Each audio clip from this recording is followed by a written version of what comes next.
This is the BBC. This podcast is supported by advertising outside the UK.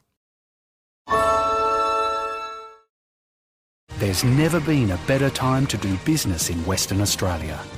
Our network of global investment and trade offices connects you to our world-leading industries and highly skilled workforce.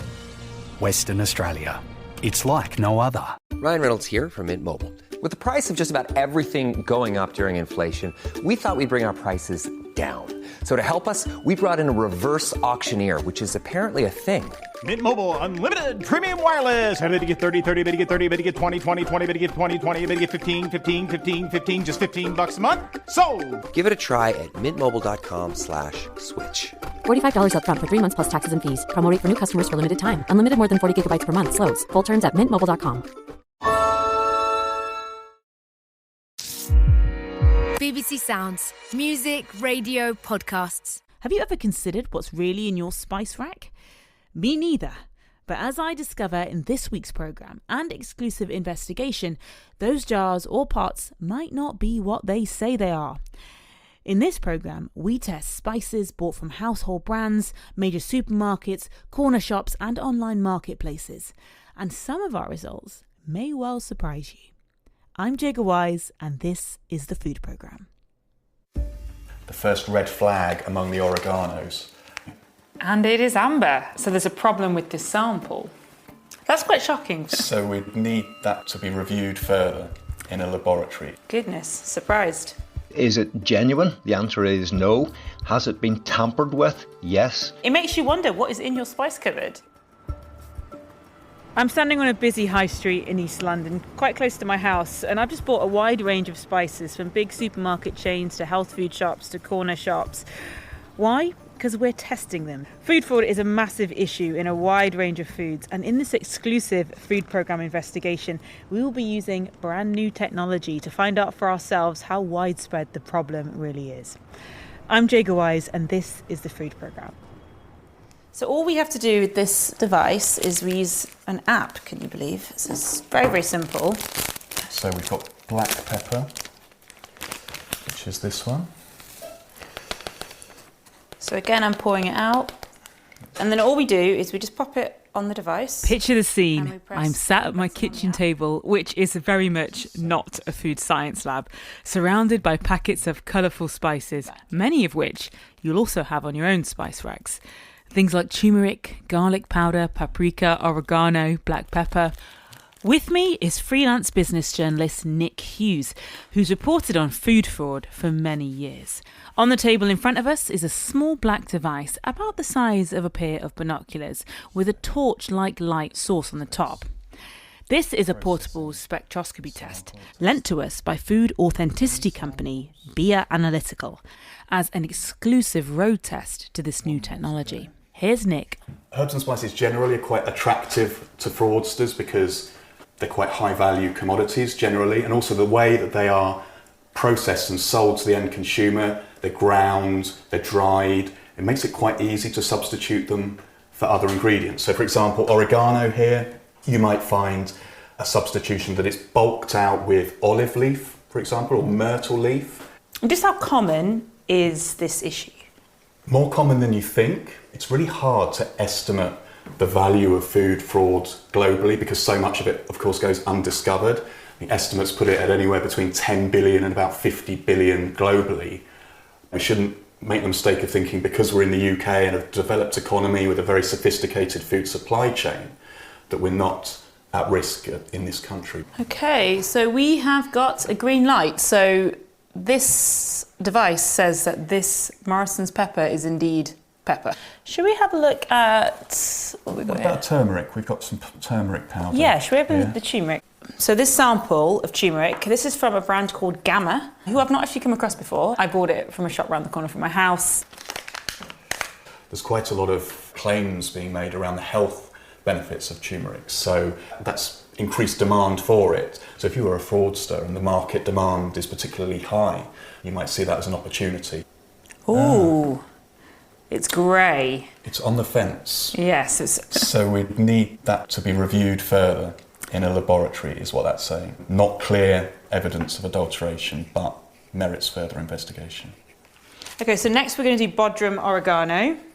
You were saying that oregano is particularly at risk for being bulked out with other leaves. But this does smell like oregano. Well, it may well do, but of course what fraudsters do is they can take a scent and impart it into the product. So actually your nose is not the best guide. The first red flag among the oreganos. So doesn't mean 100% certain that it's adulterated, but it does mean that it needs to be sent off. So this test is a gateway test. So what we're going to do next is we're going to send it off to the lab to confirm our findings, and they can let us know exactly what is in this sample. Okay, so next is the grape tree paprika, and it is amber. So there's a problem with this sample. That's quite shocking from a health food chain. So we'll send this off for the lab for further testing to see exactly what's in this grape tree paprika. We shall, yes, and it'll be interesting to see what comes back. Goodness, surprised. Why might we not find as many fraudulent samples coming out of supermarkets? So the supermarkets were really stung by the horse meat scandal. It wiped millions of pounds off their share value. And so ever since then, they've put in place a new regime to try and assure that their products are free from food fraud. We've tested all the major supermarkets plus a range of other outlets, and where possible, we have tried to get 3 samples from each retailer. Thank you, Nick, for your help. You've been a great use helping me to test a lot of these herbs and spices. I've been invited by the Food Standards Agency's, their crime division, to have a look at what they do there. So I'll keep you posted with what I hear next. I'm very excited to hear what the results are. In total, we used the portable tester on 61 spices bought from a range of retailers, and 20 of these were sent for further analysis. Here's Dr. Terry McGrath, Chief Scientific Officer at BIA Analytical, the company that made the device and also provides the follow-up lab tests. Producer Nina Pullman visited the lab in Belfast, where he explained how food businesses test for authenticity at the moment and the impact this portable device could have. Currently what happens is a sample is picked up at source, sent to a laboratory. The laboratory will do the analysis. That could take 3 weeks. This is the first test that's allowing a scientist or a non-scientist to actually do the test at the point of sampling. And you're getting a result within 6 seconds. What it means is that instead of just testing one sample in a laboratory, you can test multiple samples as it's coming off a lorry. So what you have here is a light source. So the light's being shined up and hitting the sample. Some light is being absorbed and other light is being reflected, which is then picked up by the detector, and that gives you a little fingerprint of what authentic looks like. And the light we're working with here is near infrared, so it's not the visible light. So we've done some scanning. Now what happens? Next step is to go and look in the lab, see how we develop these tests and to see how the laboratory-based test works. Okay, let's go. Let's have a look. Okay. So this is a noisier room. After you've done your portable scanning, you would then, and you get a non-compliant result, which we have had a few, then you would send it here, and it gets tested on the mid-range. Yeah, on the mid-infrared, yes. Mm-hmm. On the top of this device, there's a little circle, and in that circle is a diamond. And the sample is placed on top of the diamond, and then it's clamped down into position. And then following that, it's a matter of testing it against the chemometric model that was developed on this instrument. Let's see, it'll be very exciting to see what happens. There's several samples there, and it'll be good to give them the robust testing that they deserve. While we wait for the results of our lab follow-up tests, I found out a little more about how food fraud testing works in the UK on a wider scale. I'm Robin May, I'm Chief Scientific Advisor at the Food Standards Agency.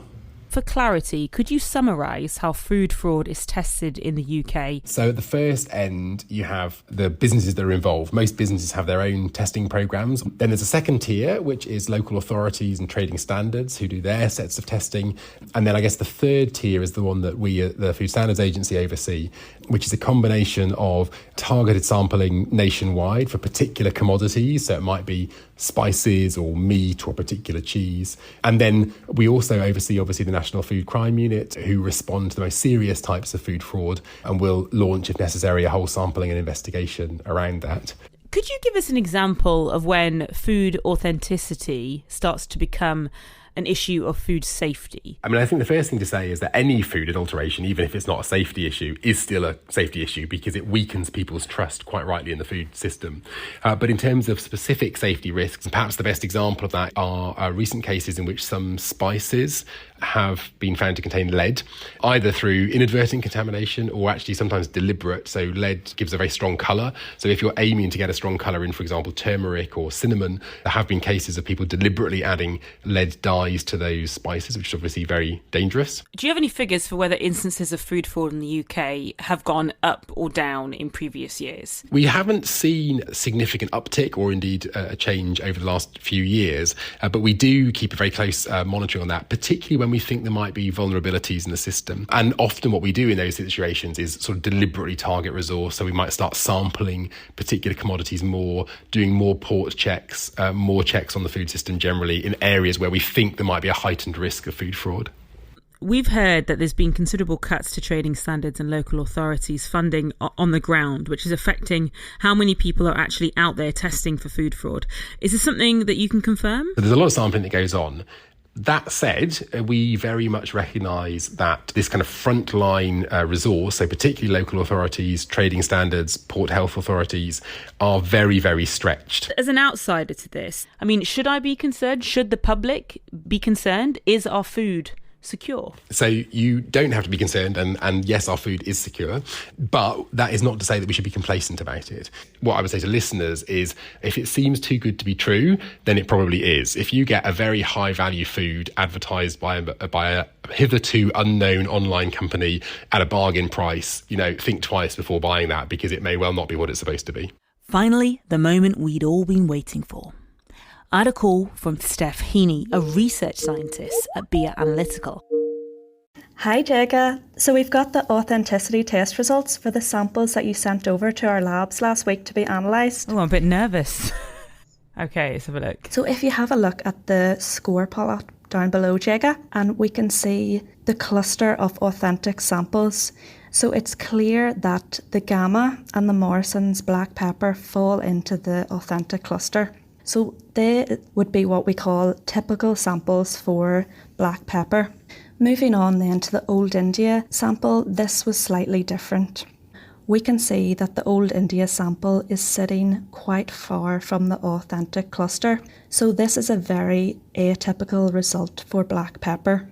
So the next one is the turmeric. We had 2 turmeric samples, and we can see here that the M&S sample is sitting within the authentic cluster. The Gamma turmeric was slightly different. It does look like it could be heading towards the spent turmeric. It also could be heading towards the rice flour as well. So moving on then to the oregano. The first one was the Old India sample. We got an authentic result. The Bodrum oregano sample was quite different. So it is very clear that this is a very atypical result. Okay, so do we have an idea of what potentially it could be if it's not oregano? We can see that it has moved in the direction of the olive leaf cluster. That's really interesting. So people who are buying the Bodrum oregano are getting a lot of olive leaves in their herbs. The last sample was the Gamma garlic. This was a very interesting result.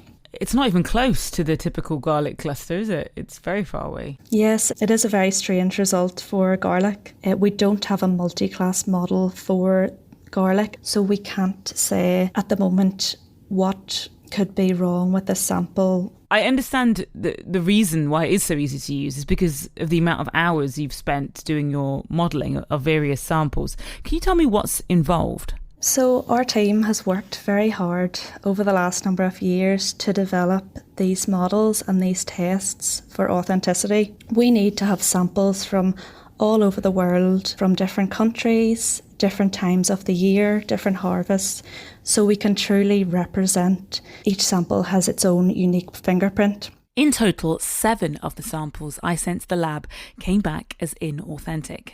None of them were from major supermarkets, but 3 were sold by Amazon and 1 came from a national health food chain. The others came from corner shops. We should say at this stage that the language around food fraud is very complex.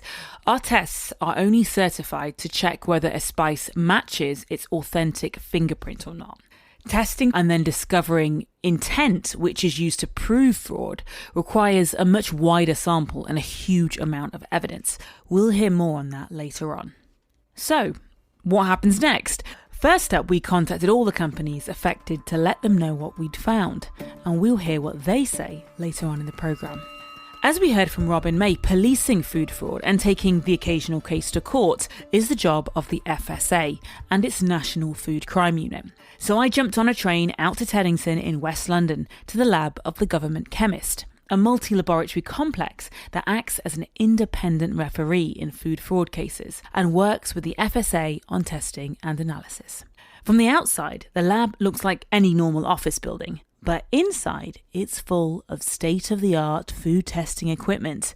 As they rarely grant media interviews, I was excited to hear what the real food crime investigators thought of our results. Because it is a food testing lab, may we ask you to temporarily put on some lab coats? Is that Sure. okay? Right, come on. Thank you. My name's Giles Chapman. I work for the Food Standards Agency and I am the head of analysis within the FSA's National Food Crime Unit. So I work in a unit of about 80 people within the FSA, and we do all sorts of things. We investigate the most serious offences of food fraud, and we're always on the lookout for more intelligence that we can gather, understand as much as we can about the threat that food fraud is posing. So would you get alerted to a potential inauthenticity of a food, or are you proactively looking for it? How does it work on a practical level? We do receive information from whistleblowers within food businesses who are unhappy at what they're seeing happening within the business where they're working, or indeed maybe within a competitive business that is able to sell food at a price that's a bit too good to be true because they're cutting corners.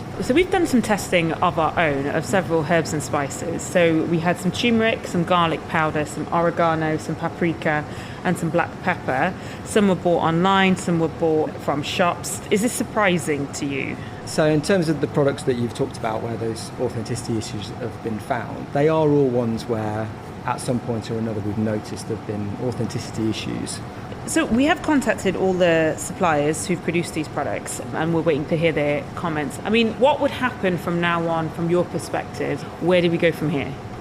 What we would want to do with the information that we've talked about is take that away and try and understand a little bit more about exactly what those signals are telling us. Then what we'd probably do is work with the local authorities that would have immediate responsibility for food standards and hygiene in the places where you bought the samples, and request them to take some follow-up action and maybe obtain some more samples and undertake some more laboratory work on a more formal basis. What are the potential consequences of there being a non-compliant product available on the market? There's a number of different avenues that an enforcer like a local authority could take advice in the first instance. If there is more of an inkling that it's an economically motivated act, so therefore something which is fraud, then if it's of the right level of seriousness and scale and complexity, that is something that we might pick up within the National Food Crime Unit to investigate further. Would a prosecution be a potential consequence? Prosecution is definitely a potential consequence, yes. It will really depend on exactly how the facts present in any different case. And if we're investigating a business that's been involved in misrepresenting their product to consumers, that can involve the review of thousands of documents to find the evidence that points to the fact that that is a deliberate and intentional course of action. And that then means that that person is exposed potentially to a prosecution of fraud, rather than the other offences around placing food on the market that's not of the nature declared. With any modest scale set of sampling, it's quite difficult to be representative of what the spread is across the market. As a point of context, the EU did a study between 2019 and 2021 looking at, I think, over 1,800 samples of a selection of 6 different herbs and spices. They found overall a non-compliance level of about 17%. Now, no level is acceptable, but what we do when we find those results, we follow them up through local authorities. Should the public be concerned? I think we all have a right to expect that what we buy in the shops is safe for us to consume and is what it says it is on the label. In fact, sometimes picking up those smaller things can lead to much bigger things being unearthed. So the companies who have received a non-conformance, what should they do now? I'd certainly advise them to explore that signal further within their supply chain. Try and understand themselves what's happened. I would say if they find something of concern, then do the right thing by their consumers and take steps to rectify that within their supply chain, but also to tell us about that. So we can use the information that they've gained from exploring their own supply chains to understand the overall threat picture much better and protect a broader range of consumers and businesses as a consequence of that. And if they need it, to come to us for some more food crime prevention advice. Speak to anyone about food fraud and it's not long before one name in particular comes up. Professor Chris Elliott is based at Queen's University Belfast, where he's dedicated his life's work to studying food fraud. He helped the UK rebuild its food defences after the horse meat scandal in 2013, writing the Elliott Review into food safety for the government and recommending they set up what is now the National Food Crime Unit. He's also one of the founders of Beer Analytical, so I was keen to hear his thoughts on what we'd found in our testing. To be honest, it's no big surprise that you found quite a lot of different problems in a lot of different commodities, because consistently over the years, that's exactly the same thing that we have been finding, but with lab-based tests, not portable testing.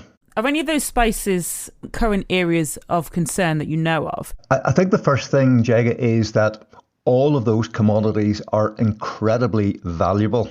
You know what I mean? They trade for many, many hundreds of thousands of dollars in the international market. At the moment, there's a lot of issues about supply of spices because of the issues of the Suez Canal, for instance. And I note that the price of ginger is currently rocketing because there's a shortage of ginger supplies coming into Europe. And guess what? You found issues with ginger when you were doing your testing. We weren't able to identify exactly what was in our inauthentic results other than oregano. Could you shed some light in terms of the common adulterants that are likely to be substituted into garlic powder, black pepper and turmeric? What they will tend to do is to use some form of bulking agent. We have experience where things like chalk dust can be added to garlic, brick dust can be added to paprika, oils will be extracted from the spices.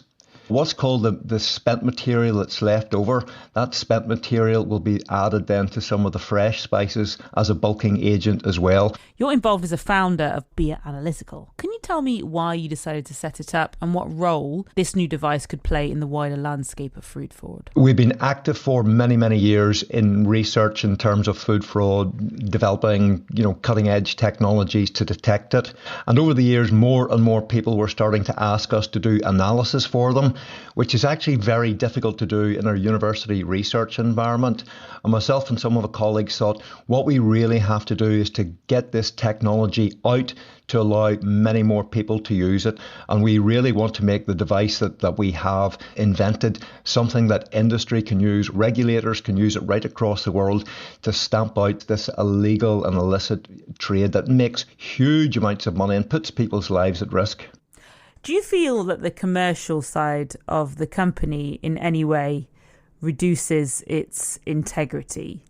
How far can we trust these results if there's money to be gained from your side, so to speak? That's a really good question and something we talked about for a long period of time, because everything that we've done in our lab for a very long period of time has been trusted by a lot of people. And now to commercialise it, it's really to try to take the bad guys out of the food system and protect people.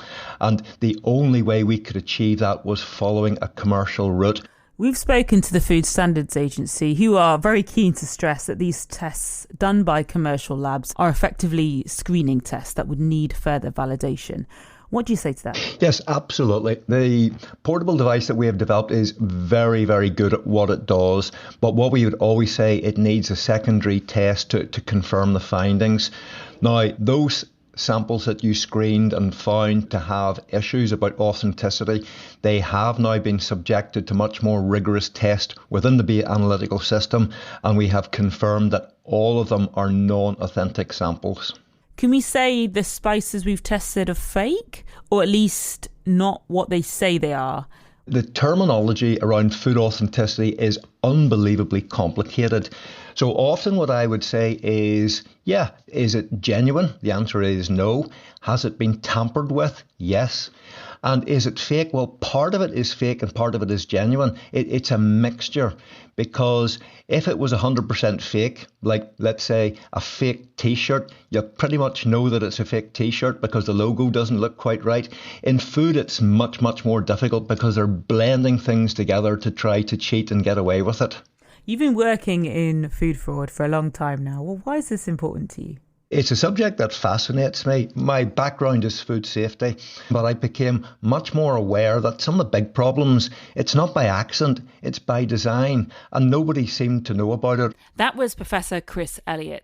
By this point, we were starting to hear back from some of the companies we'd contacted. It's important to note that anyone in the supply chain can be a victim of food fraud. It's often something that happens far upstream in the vast distribution hubs handling mountains of spices and herbs. But that said, shops and brands do have a responsibility to make sure the food they sell is what it says it is. First up, we heard from Amazon, who told us that they've taken the 3 spices we found as inauthentic off sale whilst they investigate further. They also sent us this statement. Amazon is committed to ensuring a safe and trustworthy shopping experience for our customers.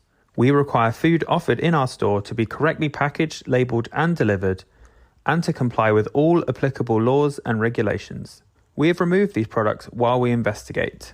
If customers have concerns about any item they've purchased, we encourage them to contact our customer service team directly so we can take appropriate action.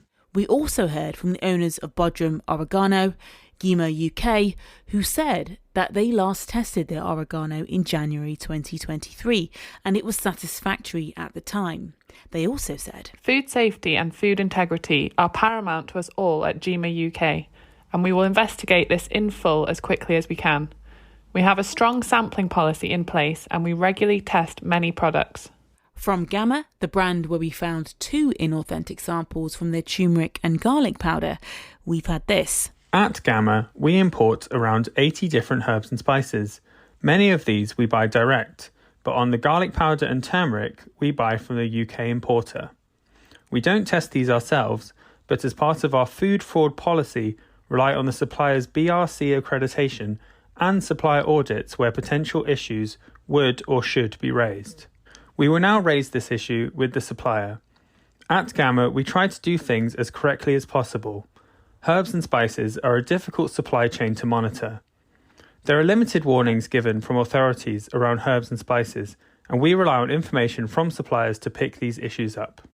Interestingly, their supplier, FGS Ingredients, is also the owner of another brand we tested and found to be inauthentic, the Old India Spice Co. branded black pepper. We bought that one on Amazon. They told us that "We stand by the authenticity of our products. We maintain stringent standards, working exclusively with approved suppliers and conducting rigorous testing to ensure quality and integrity, including DNA and illegal dye analyses conducted by accredited laboratories, further validates our dedication to quality assurance." In a recent local authority visit, samples were collected for authenticity testing, and we are pleased to confirm that all our products passed these tests.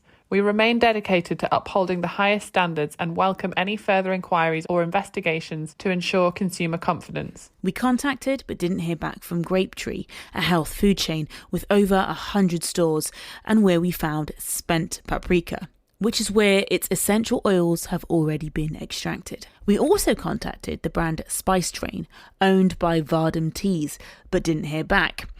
Their ginger, which we tested and found to be atypical, is now currently off sale at Amazon. Chili Wizards, which we found to have spent paprika within its sample, told us that, as a company, we only buy from SALSA or BRC accredited companies. So, to sum up, out of 61 samples in total that we tested, 7 were confirmed to be inauthentic. That's 11%. These were 1 sample each of black pepper, oregano, turmeric, garlic powder, ginger, and 2 samples of paprika. 3 are now temporarily off sale at Amazon while it investigates. Several of the other brands are also looking into their supply chains. Surprised? Shocked? I certainly was. Perhaps taking testing out of labs into the real world will help businesses protect their supply chains and give consumers more confidence. Because really, we have the right to expect the food we buy is what it says on the tin.